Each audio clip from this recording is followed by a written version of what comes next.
마태복음 13장 1절에서 9절 말씀, 우리 다 같이 말씀을 봉독하겠습니다. 그날 예수께서 집에서 나가사 바닷가에 앉으심에 큰 무리가 그에게로 모여 들거늘 예수께서 배에 올라가 앉으시고 온 무리는 해변에서 있더니 예수께서 비유로 여러 가지를 그들에게 말씀하여 이르시되 씨를 뿌리는 자가 뿌리러 나가서 뿌릴새 더러는 길가에 떨어짐에 새들이 와서 먹어버렸고 더러는 흙이 얇은 돌밭에 떨어짐에 흙이 깊지 아니하므로 곧 싹이 나오나 해가 돋은 후에 타서 뿌리가 없으므로 말랐고 더러는 가시떨기 위에 떨어짐에 가시가 자라서 기운을 막았고 더러는 좋은 땅에 떨어짐에 어떤 것은 100배 어떤 것은 60배 어떤 것은 30배의 결실을 하였느니라. 귀 있는 자는 들으라 하시니라. 아멘. 저는 오늘 마태복음 13장 1절에서 9절 말씀을 통해서 풍성한 결실을 얻기 위해서라는 제목의 말씀으로 은혜 나누기를 간절히 원합니다. 농부의 가장 큰 기쁨이 있다면 가을에 추수할 때 많은 결실을 풍성히 얻는 것일 것입니다. 오늘도 성경에서 말한 것처럼 우리의 신앙생활도 이 농부의 일과 다르지 않습니다. 예수님께서도 말씀하신 것처럼 하나님 말씀을 너희 마음에 심으라고 말했으며 그 말씀대로 풍성히 거두시기를 주님도 원하시고 있기 때문에 그렇습니다. 농부가 풍년이 되기를 원하고 수확을 많이 거두는 것처럼 하나님께서도 우리가 우리의 삶 가운데 승리하길 원하고 믿음이 쑥쑥 잘 자라며 많은 성령의 열매들을 맺기를 원하신다는 것입니다. 성경 요한복음 15장 8절에 기록되어 있습니다. 너희가 열매를 많이 맺으면 내 아버지께서 영광을 받으실 것이요 너희는 내 제자가 되리라고 말씀하고 있습니다.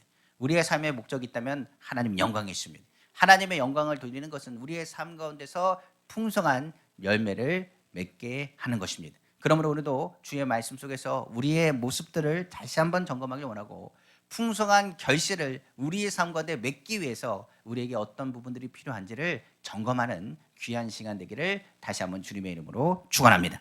첫 번째로 풍성한 결실을 얻기 위해서는 다른 것이 아닙니다. 그 마음의 밭이 옥토가 되어야 된다라고 성경은 말하고 있는 것입니다. 농부가 농사 짓기 전에 뭐부터 하느냐? 땅을 먼저 봅니다. 그 땅이 어떤 땅인가에 따라서 그곳에 씨앗을 심을 때 많은 열매를 거둘 수 있기 때문에 그렇습니다. 그래서 예수님은 오늘 본문의 말씀을 통해서 밭이라는 것을 만들어 놓고 그 밭에 대해서 어떤 밭이 좋은 밭이라는 것을 설명하는 구절이 오늘 마태복음 13장 3절에서 9절의 말씀이라고 볼 수 있습니다.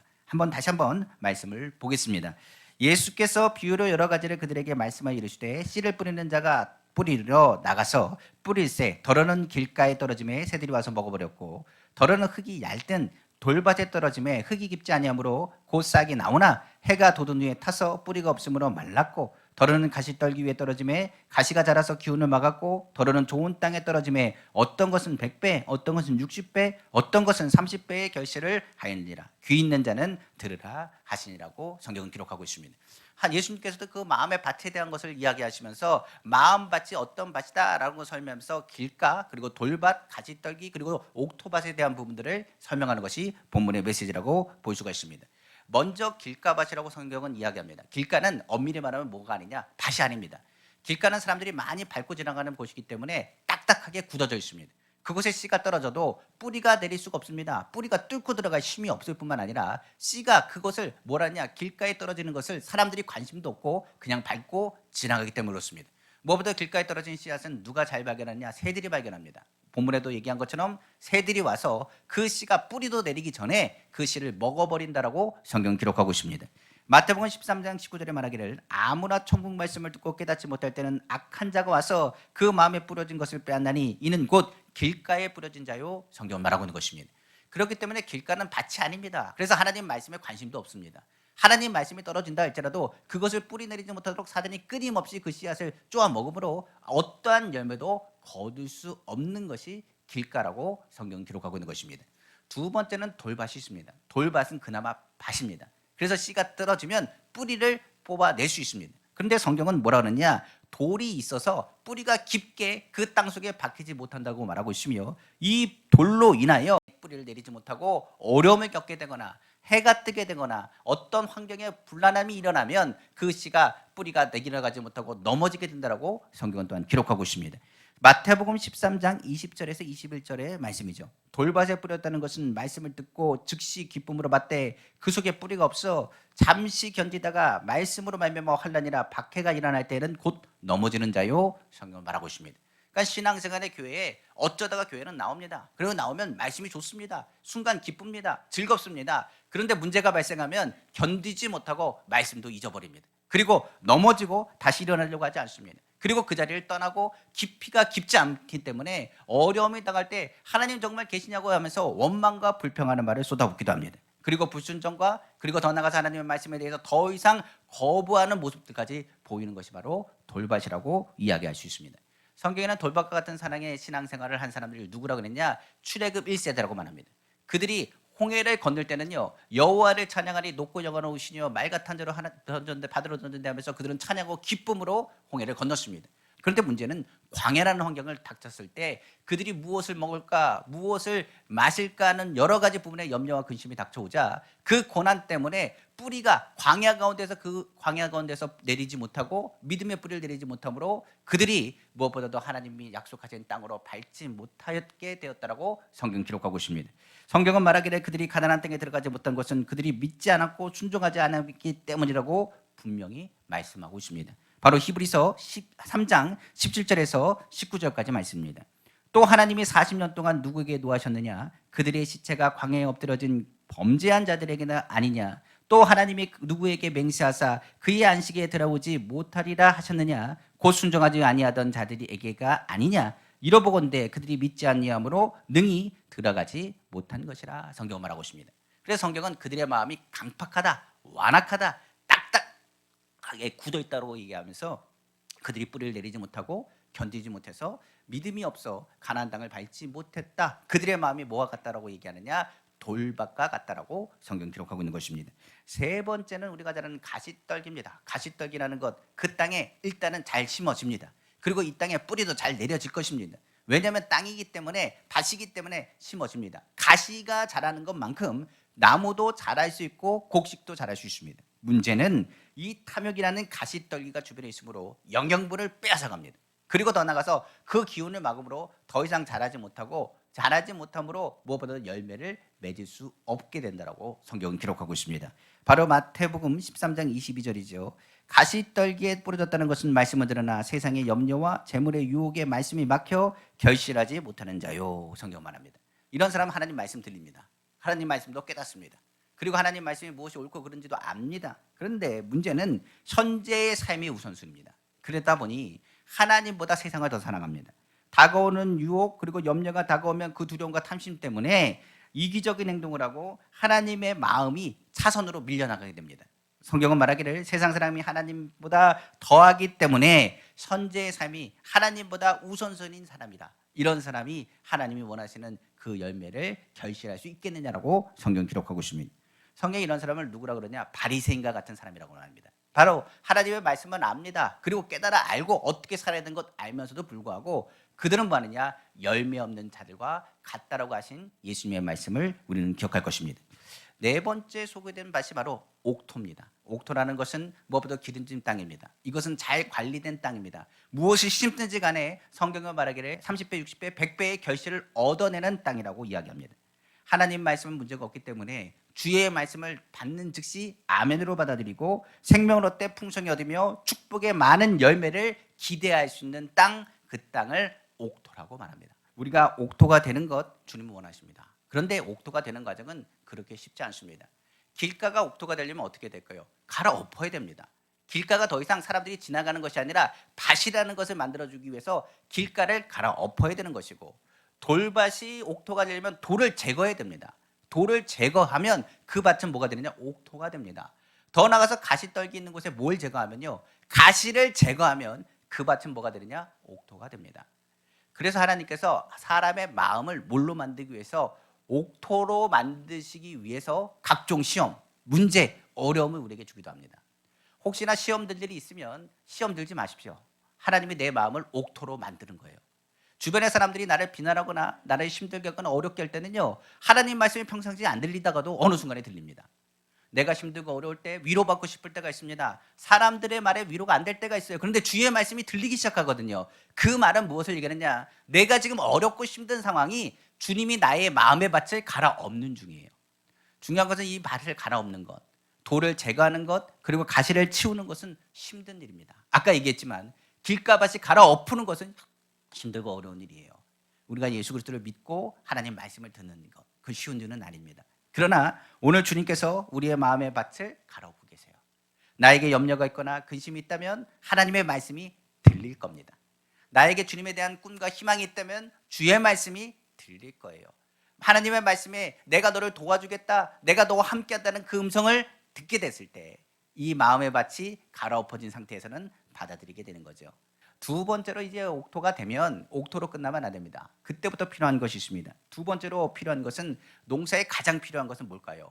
비입니다. 비가 오지 아니하면 그 땅이 옥토였다고 할지라도 황폐한 박토가 될 수밖에 없습니다. 가뭄이라는 것은 그래서 굉장히 무서운 거예요. 사람이 아무리 물을 댄다고 할지라도요, 6개월 동안 비가 안 내리고 1년 동안 비가 안 내리면 그 땅은 빼짝 마를 수밖에 없습니다. 사람이 아무리 노력한다 할지라도 한계가 있고 그 가운데 모든 것 가운데 어려움이 있기 때문에 농사 짓는 분들은 항상 뭘 보느냐? 하늘을 본대요. 하늘에서 오늘은 비가 와야 되는데, 비가 내려줘야 되는데, 그래야 우리 애들이 잘 자랄 텐데, 그렇게 얘기하는 것을 이야기하는 걸 들었습니다. 마찬가지로 그렇습니다. 현대 과학으로도요, 이 부분들은 해결하기가 어려워요. 어느 지역은 무엇보다도 잘 자라는데 어느 지역은 사막이 되고 사막화가 점점 늘어나는 요즘 시대의 모습들을 우리는 들을 수가 있습니다. 우리가 아는 것처럼 비가 내리지 않으면 저수지도 말라버리고, 저수지가 말라버리면 사람이 먹을 물까지 없으면 생명을 유지하기 어렵게 됩니다. 마찬가지로 그렇습니다. 하늘에서 뭘 내려주지 않으면, 비를 내려주지 않으면 농사는 망치는 거예요. 그래서 두 번째로 가장 필요한 것이 무엇이냐? 농사를 질 때 밭만 준비되는 것이 아니라 하늘의 때에 맞는 비를 내려주시고 하나님의 은혜를 내려주시기를 간절히 간구해야 되는 것입니다. 성경은 그렇기 때문에 이런 말을 하고 있습니다. 범사에 하나님께서 복을 주시기를 너희는 기도하고 하늘의 복을 열어달라 하나님께 간구할 것에 대해서 선포하라고 말하고 있어요. 신명기 28장 12절에 13절 말씀입니다.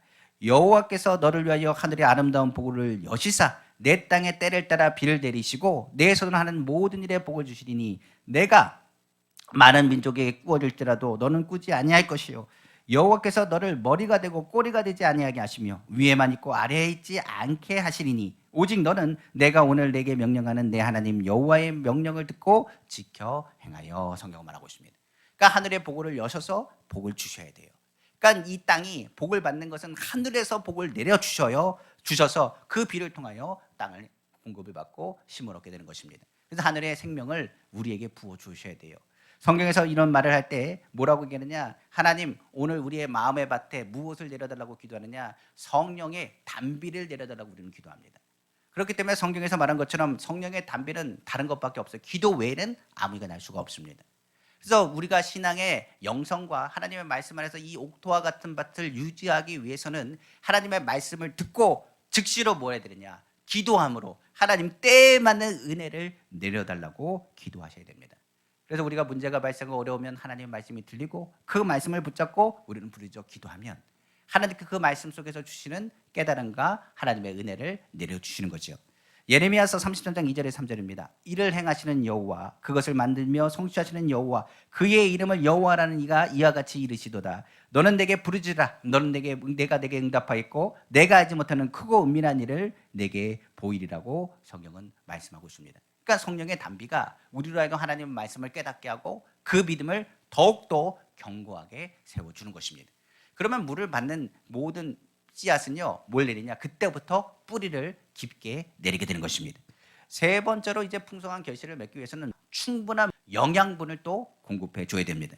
식물이 자라려면 비료, 영양분 섭취가 필수입니다. 그래서 튼튼하고 그리고 많은 게 풍성하게 결실을 얻기 위해서 농사 짓는 사람들은 비료를 쓰는데 그 비료를 통해서 퇴비를 넣기도 하고 화학 비료를 알맞게 주어서 잘 자라고 잘 성장할 수 있도록 돕는다고 합니다. 신앙에서도 신앙의 비료가 있습니다. 이것을 뭐라 하느냐? 하나님 말씀이라고 말해요. 주의 말씀의 씨앗을 받았으면 그 말씀이 뿌리를 내리고 잘 자라기 위해서는 하나님의 말씀을 끊임없이 듣게 됩니다. 그래서 하나님의 말씀을 들으면서 이 믿음의 모습이 뿌리가 내리고 잘 자랄 수 있도록 많은 영양소가 어디게 하나님의 말씀에 들어가게 되는 거예요. 믿음은 어디서 난다고요?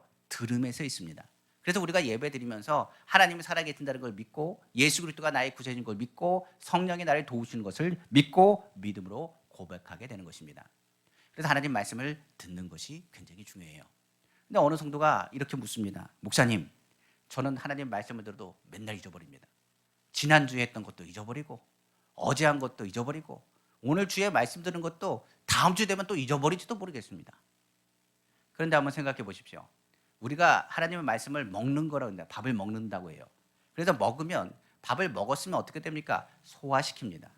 만약에 밥을 먹었는데 밥이 그대로 있다고 생각해 보십시오. 그러면 그 사람은 문제가 발생합니다. 아마 배가 터질지도 모르겠어요. 먹었으면 소화를 시켜야 돼요. 그런데 많은 분들은 이렇게 얘기합니다. 이 먹고 소화되면 잊어버렸다. 밥을 먹고 소화되면 이 밥이 다 없어졌다 생각합니까? 아닙니다. 우리가 밥을 먹으면 이 밥은 소화가 되면서 뭘 하느냐? 뼈가 되고 살이 되고 힘이 돼요. 하나님 말씀 그렇습니다. 주의 말씀을 잊어버리는 게 아니라 주의 말씀이 우리의 뭐가 되느냐? 영양소가 되는 거예요. 그래서 하나님의 말씀은요 계속 먹는 겁니다. 그리고 없어지는 게 아닙니다. 내 몸에 영양소로 해서 나에게 신앙생활의 힘의 원동력이 되는 거예요. 그래서 우리가 하나님 말씀을 들을 때 어떻게 들으냐? 아멘으로 받습니다. 그리고 잊어버리는 게 아니라 오늘도 나의 영양소가 됐구나, 나의 힘이 됐구나 고백하면 되는 거예요. 제가 어느 통계를 찾아봤습니다. 남북이 분단된 게 한 78년, 현재 상황에 대한 부분에 대해서 남북한 성인 남녀의 키 차이를 비교한 통계를 제가 봤어요. 한번 얘기해 드릴게요. 한국 남성의 평균 신장이요 175.1이랍니다. 어마어마하더라고요. 175가 평균 신장이래요. 여성의 경우는 몇 센치냐? 163.3이랍니다. 평균 키가. 그러니까 지금 163 정도 되는 게 여성 평균 키랍니다. 지금 우리 한국 대한민국. 그런데 같은 토양에 같은 비가 내려서 같이 출발했지만 북한의 남자 평균이 몇이냐? 165.6cm랍니다. 북한의 남성 평균 키가. 여성은 154.9. 무려 몇 센치 차이 나냐? 10cm씩 차이가 나는 거예요. 이걸 통해서 뭐라고 얘기하느냐? 유전적인 영양보다 이 통계상에 나온 결과는 바로 영양분을 얼마나 섭취했느냐의 결과라고 이야기합니다. 그러니까 남한에 있는 사람, 대한민국 사람들은 잘 먹고 잘 살았다는 얘기예요.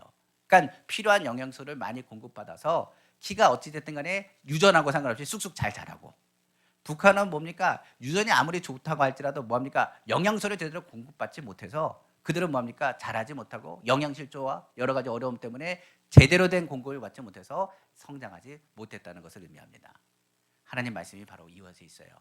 우리가 하나님 안에서 주의 말씀을 받았습니다. 신앙이 자라기 위해서는 뭘 필요하다고? 영양소 공급이 필요해요. 영양소 공급이 뭐라고요? 하나님 말씀이에요. 믿음은 들으면서 자라기 때문에 끊임없이 주의 말씀을 듣는 교회가 성장하고 열매를 풍성히 맺는 겁니다. 그래서 없어진다 생각하지 마십시오. 계속 받아 먹어야 돼요. 그리고 소화시키는 과정, 찬양하고 감사하고 기도하면서 잘 소화시키고 그 하나님 말씀 속에서 우리가 누굴 닮아가는 것, 예수 그리스도를 닮아가는 것이 신앙의 모습이라고 말할 수가 있는 것입니다. 네 번째 이제 풍성한 결실을 얻기 위해서는 우리가 아는 것처럼 물도 중요하고 옥토도 중요하고 그리고 아까 얘기한 것처럼 여러 가지 어려운 가운데서 귀한 영양분을 공급받는 것 중요합니다. 근데 이제 본격적으로 뭐가 필요하느냐? 관리가 필요해요. 어떤 관리가 필요할까요? 잡초를 좀 뽑아줘야 됩니다. 그리고 해충이나 각종 병충해를 방지해 줘야 돼요. 이것을 어떻게 되냐? 농사 짓는 분들 얘기 들어보니까 농사일이 굉장히 힘들더라고요. 왜 이렇게 힘드냐 그랬더니 씨를 뿌리고 뭐 모내기하고 막 이런 것도 다 힘든데 생각하지 못하는 변수가 많대요.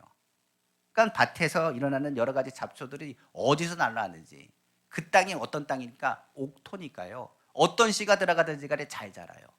그러니까 중간중간마다 잡초를 뽑아줍니다. 왜 잡초를 뽑아주냐면 잡초를 뽑지 않으면 가시떨기처럼 영양분을 그쪽에서 빨아들어갑니다.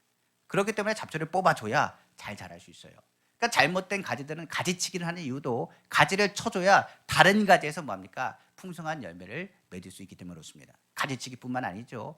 그 우리가 아는 것처럼 해충 그리고 병충해 같은 이제 유해한 그 벌레들이 뭡니까? 나무의 이파리를 갉아먹습니다. 그러니까 우리는 뭐 하느냐? 농약도 뿌려가면서 그 모든 해충들을 죽이고 더 이상 나무에 피해가 가지 않도록 관리하는 거죠. 만약 관리하지 않는다고 한다면 결실한 열매를 맺을 수 있는 환경이 다 갖춰졌다 할지라도요, 그런 여러 가지 병충해로 인해서 그 모든 것이 선줄로 하다가 넘어지는 결과가 발생할 수 있다는 것을 알아야 됩니다. 그러면 잡초를 뽑는 건 뭘까요? 신앙에서 잡초 뽑는 것은요, 저는 이렇게 얘기합니다. 회개기도라고 말합니다. 우리 안에 잘못된 생각들이 들어가는 거, 그것을 그때그때마다 뽑으셔야 돼요. 부정적인 얘기들, 의심의 얘기들, 불안과 초조의 얘기들은 사람들을 어떻게 하느냐, 끊임없이 조급하게 만들고 부정적으로 만듭니다. 그러니까 이런 잡초들이 자랄 때는 어떻게 하냐, 바로바로 뽑아줘야지. 그것을 자라도록 남기면 내 나무, 하나님의 말씀을 심었던 그곳에 있는 영양소가 자꾸만 빼앗기는 거랑 똑같아요. 주의 일에 부정적인 악한 생각은 선한 생각, 주님의 생각을 갉아먹습니다. 무엇보다 해충이라는 건 또 뭘까요? 해충이라는 것은 부정적인 생각이에요. 무엇보다 부정적인 일들에 대한 것은 내어 쫓아야 되고 들어보지 못하도록 해야 됩니다. 벌레가 그런 거예요. 못한다, 이제 끝났다, 어렵다, 안 된다, 할 수 없다는 것이 벌레의 역할입니다. 끊임없이 이파리를 갉아먹고, 그리고 나왔던 결실한 열매가 좀 나오려고 하면 그것을 갉아먹으면서 뭐하느냐, 그 상품 자체를 떨어뜨리게 하는 것이 벌레들이 하는 일입니다. 그렇기 때문에 이것을 끊임없이 관리해 줘야 돼요.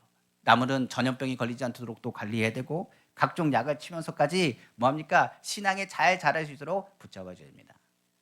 무슨 얘기는 구약과 신약이 있잖아요. 하나님 말씀으로 약을 치고, 기도하면서 붙잡아 주고, 회개하면서 그 부분들을 잡아주고, 그리고 부정적인 재해들을 어떻게 했냐, 내어 쫓는 것이 중요합니다.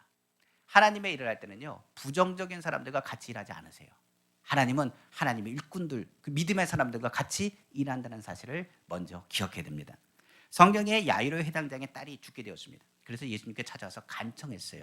마가복음 5장 23절에 이렇게 말합니다. 간곡히 구하여 이르되 내 어린 딸이 죽게 되었사오니 오셔서 그의 손 얹으사 그로 구원을 받아 살게 하소서 하거늘. 예수님께 그 말을 듣고 나서 그래, 내가 가서 고쳐줄게. 그리고 나서 회당장의 집으로 가고 있는 길이었습니다. 거의 다 왔을 때 예수님과 회당장이 이야기하면서 이제 하나님께서 역사하실 거야, 믿음을 가져라고 이제 지나가고 있는데, 회당장 집 가까이 이를 때 회당장의 집안에서 종이 하나가 튀어나와서 이렇게 말했습니다. 누가복음 8장 49절입니다. 아직 말씀하실 때 회당장의 집에서 사람이 와서 말하되 당신의 딸이 죽었나이다, 선생님을 더 괴롭게 하지 마소서 하거늘 이라고 대답하고 있습니다. 뭐라고요? 이미 죽었습니다. 오셔도 안 됩니다. 무슨 말씀하시는지 잘 모르겠지만 선생을 더 이상 괴롭히지 하지 마세요. 예수님 더 이상 괴롭히지 마세요. 오신다고 해서 해결될 문제가 아닙니다. 이미 죽었다니까요. 병들어 죽었습니다. 당신이 치료해달라고 얘기했지만 이미 끝났습니다라고 그 종이 달려와서 얘기한 겁니다. 회당장이 그 말을 들었을 때 예수님과 말씀할 때 믿음이 자라고 있었잖아요. 뭐라고요? 아, 내 딸이 살 거야라는 믿음을 가지고 기대하고 있었는데 종이 와서 뭐라 그러냐, 이미 죽었다라는 얘기를 들으니까 한 대 맞은 것 같이 괴로웠을 겁니다.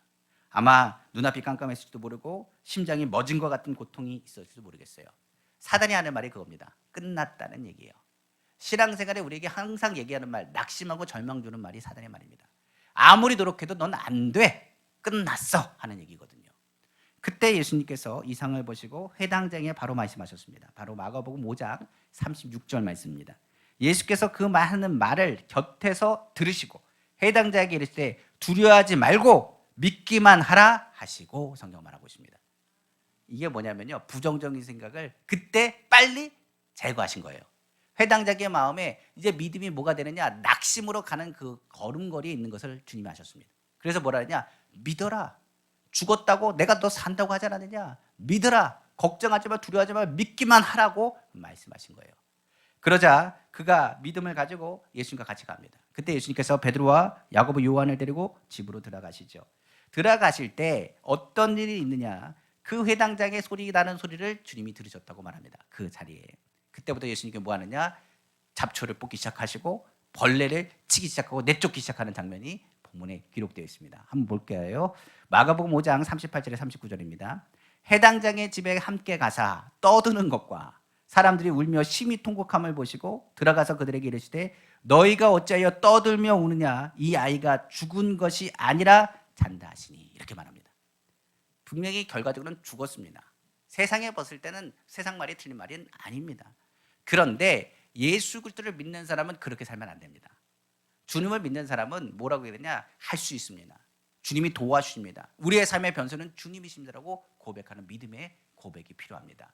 지금 여러 가지로 부정적인 얘기들 어떻게 보면 거기서 장례를 준비하면서 아이고 아이고 우는 사람들, 이스라엘은 돈 주고 사거든요. 그럼 사람들이 와서 울어줘요. 여기서 울면서 떠듭니다. 그러면서 얘기하는 거죠. 뭐라 그러냐? 끝났다. 아예 안 됐다. 정말 힘들겠다. 어렵겠다. 모든 것이 끝이다. 예수님은 뭐 이렇게 늦게 와가지고 뭘 한다고 오셨는지 모르겠다. 부정적인 말이 있을 때 예수님께서 뭐라고 하셨냐? 그렇게 떠들고 말하는 사람 다 나가라. 그리고 이 자리에 누가 그랬냐? 이 아이가 살아날 것을 믿고 기대하는 사람만 들어간 거예요. 그러니까 부모랑 베드로, 야고보, 요한 그리고 예수님만이 그곳으로 들어갔습니다. 그리고는 부정적인 생각을 가진 사람 한 사람도 남김없이 다 쫓아내신 후에 예수님은 그 방에 들어가서 죽은 소녀가 있는 방으로 들어가 외치셨어요. 달리더금 소녀야 일어나라 말하니 그 아이가 일어났더라고 성경은 기록하고 있습니다. 여러분의 신앙생활의 회개라는 것이 그렇습니다. 그리고 잡초를 뽑는 것, 관리하는 것 굉장히 필요합니다. 신앙생활에 우리가 아버지 안에서 은혜를 받고 성령으로 충만하고 하나님 은혜를 갖고 있다고 할지라도 순간순간 나오는 잡초를 우리는 막을 수 없습니다. 그것은 우리가 발견 즉시 뽑아내야 됩니다. 벌레는 작습니다. 작아서 어디서 나오는지 모릅니다. 그렇기 때문에 순간순간 그 나무를 잘 관리해주고 그 과실이 잘 열릴 수 있도록 보관해주는 것이 굉장히 필요한 거죠. 그래서 우리에게 부정적인 생각이나 부정적인 벌레들을 내쫓는 일, 그것이 뭐합니까? 풍성한 결실을 맺게 하기 위한 방법 중에 하나가 되는 것입니다. 마지막으로 옥토가 되고 물도 오고 비료도 잘 하고 관리도 잘 하고 벌레도 쫓았으면 가장 중요한 게 있습니다. 인내하고 기다리셔야 됩니다. 오늘 심었다고 내일 열매 열리지 않습니다. 봄에 심으면 추수는 언제 하느냐? 가을이 합니다. 신앙생활에 여러 가지 어려움이 있고 힘들이 있어 열심히 우리가 갖고 있다 했지만 그것을 관리하고 본다고 해가지고 왜 이렇게 잘하지 않나 조급하다가 오히려 농사를 망칠 수가 있습니다. 우리가 아는 나무, 사과나무라든지 많은 나무들의 과실이 열리려면 적어도 4년, 5년이 있어야 먹을 만한 과실이 열린답니다. 어떤 나무는 한 10년을 기다리기도 한대요. 그래야 먹을 만한 과실을 열고 그 나무의 열매를 먹을 수 있다고 말합니다. 그러면 5년에서 10년 동안 뭐 해야 될까요? 끊임없이 관리해야 되겠죠. 잘 자랄 수 있도록 계속 비료를 주고 계속 뭐합니까? 관리를 하고 병충해가 당하지 않도록 올해는 못 거둬도 내년에는 더 풍성하게 거둘 것을 기대하면서 더 노력하겠죠. 성경은 이것을 이야기하고 있습니다. 우리가 신앙생활할 때 너무 조급하거나 성급하게 생각하지 말고 믿음 안에서 뭘 갖는 것이 중요하느냐? 하나님 말씀을 받았으면 기대하시고 하나님 말씀을 가졌으면 희망을 가지고 인내하는 것이 중요해요. 하나님 축복하신다고 말씀하셨잖아요. 그런데 왜 축복 안 하십니까? 하나님 아버지 약속하셨는데 왜 내 아이 삶은 변한 게 없습니까? 나의 어머니 치료가 안 됩니다. 나의 환경이 변화된 게 아무것도 없습니다. 하나님 말씀은 주셔가지고 참 아멘 했는데 내가 잘 견뎠는데 부정적인 잡초도 다 제거했는데 시간이 이렇게 흘렀는데도 변화된 게 아무것도 없습니다. 2023년 시작한 지가 엊그제 같은데요. 벌써 4월 달 중반이 넘어섰습니다. 그럼 그런 얘기 하잖아요. 우리 한 게 없다고. 도대체 내가 기도를 많이 했는데 응답은 없는 것 같다고. 많은 분들이 조급하게 생각하다 보면 신앙생활이 어떻게 되냐? 낙마하고 절망하게 됩니다. 인내하는 것이 그래서 굉장히 필요해요. 기다려주는 거예요.